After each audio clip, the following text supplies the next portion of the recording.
नमस्कार। मालदीव में मालदीव की सरकार मोहम्मद मोइज़ुन का लगातार विरोध हो रहा है और अब तो विपक्षी पार्टियों से लेकर वहाँ के जो आम लोग हैं वह भी भारी विरोध कर रहे हैं। विरोध करने का यही कारण है कि मालदीव की लगातार भारत विरोधी नीति अपना रहा वहाँ का राष्ट्रपति, और बिल्कुल इस प्रकार से अपना रहा है कि वह अपने देश के रोजगार नहीं देख रहा और कुछ नहीं देख रहा, जीडीपी नहीं देख रहा, टूरिस्ट इंडस्ट्री नहीं देख रहा, बस अपने ही ईगो को लेके बैठा है और लगातार भारत विरोधी बातें कर रहा है और भारत विरोधी डिसीजन ले रहा है। तो इसको लेकर ही वहाँ की जनता ने और वहाँ की विपक्षी पार्टियां हैं, 2 पार्टियां, उन्होंने भारी विरोध जताया है। मोइजुद्दीन की सरकार के मोहम्मद मोइज़ू उसकी सरकार को लेकर काफ़ी विरोध जताया है कि आप भारत को इस प्रकार से नेगलेक्ट नहीं कर सकते हैं, इस तरह नज़रअंदाज नहीं कर सकते। भारत और हमारे रिलेशन काफ़ी अच्छे हैं और हम भारत के साथ ही ग्रोथ कर सकते हैं, अदरवाइज़ हम ग्रोथ नहीं कर पाएँगे। भारत को इस प्रकार से विरोधी, इस प्रकार से रुसा के मतलब नेगलेक्ट कर या विरोध करके हम आगे नहीं बढ़ सकते। तो यह इस प्रकार से मतलब वहाँ की जनता और वहाँ की जो विपक्षी पार्टियां ये समझ चुकी है कि भारत के विरोध करके हम आगे नहीं बढ़ सकते, क्योंकि उनको भारी झटका लग चुका है। पहले ही इंडस्ट्री में ये टूरिस्ट इंडस्ट्री है वह काफ़ी ज़्यादा क्रैश कर चुकी है मालदीव की। तो उनके लोगों की और जो विपक्षी पार्टियां उनकी आंखें खुल चुकी है कि यदि भारत ने नेगलेक्ट कर दिया, हमें दरकिनार कर दिया, तो हमारा बिल्कुल इंडस्ट्री खत्म हो जाएगी, टूरिस्ट और कहीं जो भी मेडिकल इंफ्रास्ट्रक्चर भी नहीं है तो उस प्रकार से भी हम बिल्कुल दरकिनार कर दिए जाएंगे। तो इसमें काफ़ी ज़्यादा विरोध हो रहा है। पर मोहम्मद मोइज़ुन का तो पर्सनल ईगो है ना, पर्सनल ईगो के सामने उसका देश का बेनिफिट या वो भी नहीं दिख रहा, उसको कुछ नहीं दिख रहा अपने ईगो के सामने, मतलब वो खुद की चला रहा। अब देखो विपक्षी पार्टियों का यही कहना है कि दोनों देशों के मध्य बैलेंस बना के चलना चाहिए था सरकार की। यदि मोहम्मद मोइज़ुन की सरकार बनी है मालदीव में, तो मालदीव के राष्ट्रपति को इतना करना चाहिए था कि भारत को भी बैलेंस बनाता और चाइना को भी बैलेंस बनाता। ये नहीं है कि भारत विरोधी तो बयान दे दे, भारत को तो बिल्कुल नेगलेक्ट ही कर दे और चाइना की गोद में जाके बैठ जाए। इस प्रकार से देश, क्योंकि छोटा सा देश है और छोटा सा देश को इतने बड़े देशों के खिलाफ बोलना नहीं चाहिए, ऐसा विरोध नहीं करना चाहिए था। यदि चाइना था तो चाइना को भी बैलेंस में रखना चाहिए था उसे। यह मालदीव की तरफ से है, मतलब मालदीव के नजरिए से देखना है कि चाइना को भी बैलेंस रखना चाहिए था और इंडिया को भी बैलेंस रखना चाहिए था।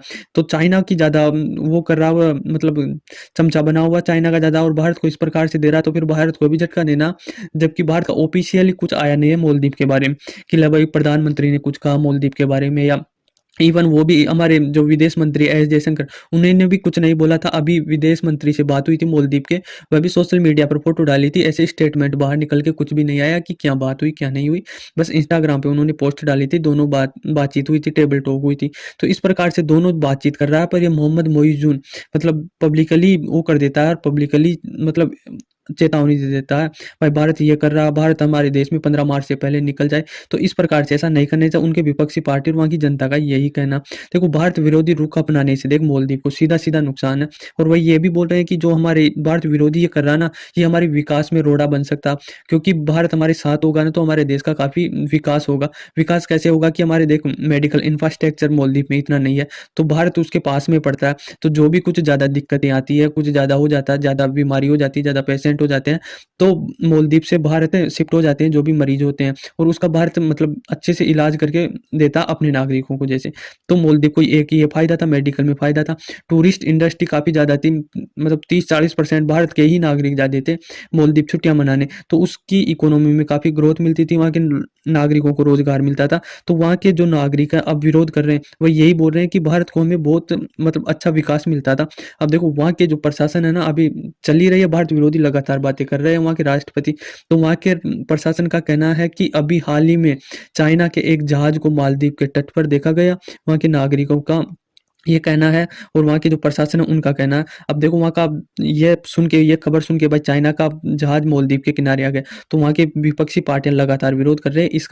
इसका भी ये कहना है कि इस प्रकार से मालदीव के लिए खतरा बन सकता है चाइना, क्योंकि चाइना किसी का नहीं है। चाइना को जहाँ प्रॉफिट दिखेगा वहीं जाएगा, और यदि वो भारत के लिए आ रहा है, देखो सीधी सी बात है, भारत को घेरना चाहता है, जबकि मालदीव में उसे कुछ नहीं मिलेगा। ये नहीं है कि भाई लो मालदीव भारत बाईकाट कर रहा है तो लो मैं आ जाता हूँ चाइना।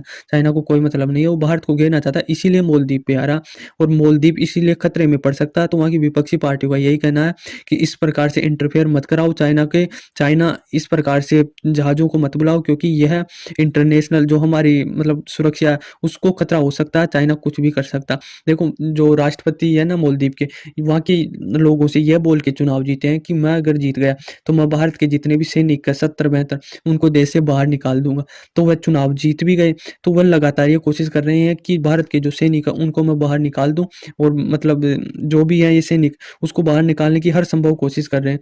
पर जो जो एक्चुअल में जो रीज़न है वह ये है कि यदि इन 70-72 सैनिकों को निकाल देंगे तो जो हम हेलीकॉप्टर गिफ्ट कर रखे हैं वहाँ की मिलिट्री को हम ट्रेनिंग देते हैं या हमारे जो कुछ जहाज हैं उनकी देख-रेख जहाज़ों को चलाना, फाइटर जेटों को उड़ाना, ये सब काम ये 72 लोग करते हैं। तो यदि ये आ जाएँगे, तो फिर इनकी रखवाली कौन करेगा और देख-रेख और ट्रेनिंग कौन देगा? तो यही कहना पर इनको पता ही नहीं है इसके राष्ट्रपति को, भई ये क्या काम करते हैं, क्या नहीं कर रहे हैं। बस लोगों को, यहाँ की जनता को ये बना दिया कि ये हमारी स्वतंत्रता की छीन रहा है। अब ये छीन रहे हैं क्या लोग? पर जो समझे हुए हैं, जो इसके बीच में ये बोल दिया जो राष्ट्रपति है मालदीव का, ये बोला है कि जो भारत के 70-72 लोग हैं ना ये आर्मी के उनको 15 मार्च तक बुला लीजिए आप भारत, वरना मैं ये कर दूँगा, कुछ भी ऐसे चेतावनी दे रहा भारत को। अब इतने बड़े देश को ऐसे चेतावनी, इसकी चेतावनी से क्या होगा?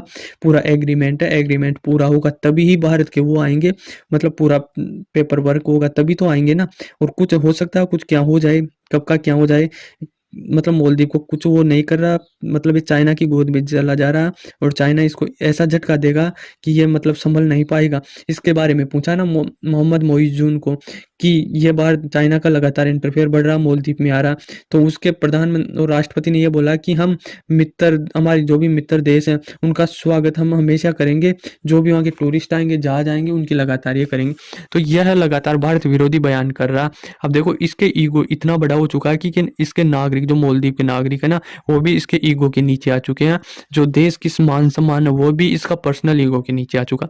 एक घटना हुई थी मालदीव में, एक बच्ची ज़्यादा ही सीरियस हो गई थी। वहाँ पर मालदीव में मेडिकल इंफ्रास्ट्रक्चर इतना है नहीं, तो उसकी जान बचाने के लिए भारत रेफ़र किया गया। वहाँ के डॉक्टर जो भी डॉक्टर थे, तो वहाँ जो मतलब भारत रेफ़र के लिए हेलीकॉप्टर आते हैं, तो भारत के लोग जो आर्मी के लोग वही वहाँ पर हेलीकॉप्टर उड़ाते हैं। तो यह परमिशन नहीं दिया उन लोगों को कि आप हेलीकॉप्टर उड़ा लो और इसको भारत ले जाओ, क्योंकि परमिशन देता है हेलीकॉप्टर आता है तो भारत के आर्मी के लोग भी आते, जो वहाँ के उड़ाते हैं फाइटर जेट, तो वो भी आते हैं, जो हेलीकॉप्टर है जो ट्रांसपोर्ट करने का काम आता है। तो उनको परमिशन नहीं दी गई। इसके बीच में ही वह बच्ची है वह मालदीव में ही रही, वहाँ का इलाज वहीं चलता रहा और वहाँ पूरा इलाज नहीं हो पाया तो उसकी जान चली गई। तो इसके ईगो के चक्कर में एक बच्ची की जान चली गई। और ये चाइना, मतलब चाइना कहाँ तक रहेगा? मालदीव किसके पास में? भारत के पास में। तो भारत लगातार बढ़ेगा तो इसकी भी वृद्धि होगी। ये मतलब इसके कोई भी संकट आएगा तो भारत पहले जाएगा, इसके पास में चाइना आएगा। चाइना कभी नहीं आएगा, ये मर जाए ना, पूरा डूब जाए समुद्र में, तो भी चाइना नहीं आएगा। और हमारे तो रिलेशन पुराने हैं और इस पुराने रिलेशनों को ये इस प्रकार तोड़ रहा है, तो ये बहुत खराब हो रहा है। और इसके जो सेना, जो 1988 के समथिंग सेना हैंड ओवर कर रही थी, इनके शासन को तख्ता पलट कर रही थी, तब भारत जाके मतलब 2 घंटे में इसकी जो भी उग्रवादी थे उनको कंट्रोल किया, उनको मतलब बंदी बनाया, पकड़ा और जेल में डाल दिया, तो तख्ता पलट होने से भारत बचाया। तो इस प्रकार से पुरानी चीज़ों को ये भूल रहा है और लगातार भारत विरोधी बयान दे रहा है। तो ये इसी के देश को खतरा है और अब इसके देश के लोग भी इसका विरोध करने लग गए हैं और वहाँ की विपक्षी पार्टियाँ भी लगातार विरोध कर रही है। क्या पता आने वाले दिनों में इसकी सरकार भी गिर सकती है। तो यदि कुछ ऐसा होता है, कुछ अपडेट आता है तो मैं ज़रूर वीडियो बनाऊँगा। धन्यवाद।